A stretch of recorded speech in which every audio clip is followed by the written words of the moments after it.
One of the most important issues in the upcoming future of the regional order in the Middle East has to do with the role of extra-regional superpowers in the region. There has been many discussions on what can we expect from mainly the US and China in the region. And we are witnessing some changes in that respect that we need to pay attention to. For many, many years, the US has acted as an external regional security provider. But at least from 2003 onwards, we have seen some kind of US disengagement in the region. This was a reaction in front of the 2003 invasion of Iraq, after a long fatigue of US involvement in the region, and this triggered the beginning of a rethinking process in American foreign policy towards the region. Since that point onwards, and amid a broader process of global US disengagement, we have seen how other voices in the region, specifically some regional powers, have opted to have a more proactive foreign policy or regional policy in the Middle East, and they have started doing things that they have never done before. I'm thinking here about mainly Saudi Arabia, assuming some of the former responsibilities of the US in terms of trying to provide security to the region, but also some other minor powers. We have seen the issue in Qatar, we have seen a more active Iranian foreign policy. In 2011, amid what has been called as the Arab uprisings, some of those alternative actors understood that as an opportunity to put forward new foreign policies in the context of this US disengagement I'm talking about. In that respect, we saw Saudi Arabia involvement in the Bahrain crisis. We saw the Gulf, the GCC Council getting involved in the Yemen war. We also saw a new involvement of regional powers in the context of the Syrian war. And also, we have seen, from that very same point, but even before, after 2003, a more active Iranian foreign policy.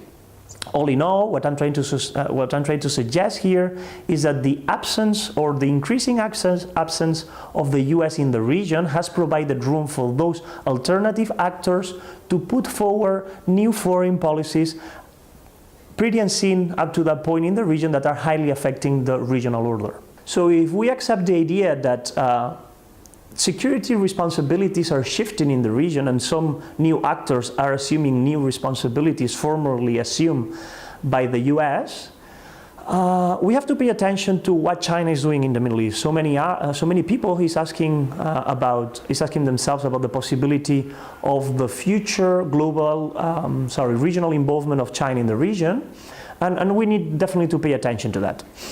Up to that point, it seems that Chinese foreign policy is mainly economically driven, so we've seen an economization of Chinese foreign policy, and this comes hand in hand with a depoliticized approach towards the region.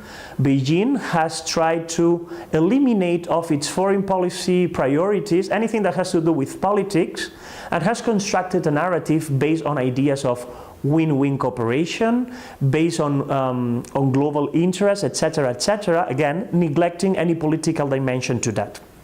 What I would suggest is that even if this might make sense at this point, this might be highly sustainable over time. At some point, mainly those who are paying the price for those security mechanisms at this stage might ask themselves the question of if it makes sense to them to pay for the bill for someone else's security.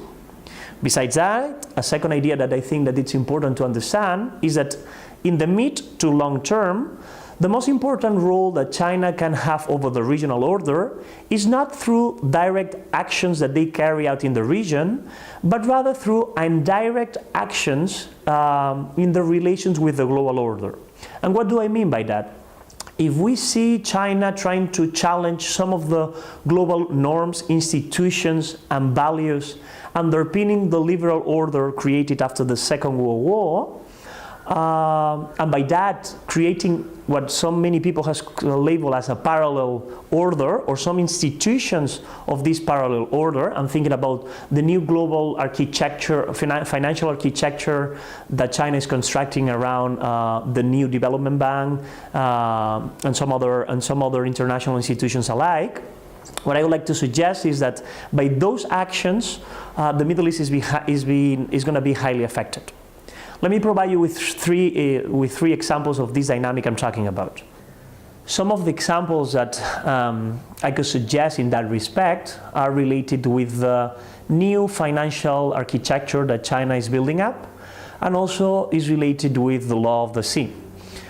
For many, many years now, China has been trying to build alternative parallel institutions like the World Bank and the IMF to challenge some of the main values behind those liberal order institutions.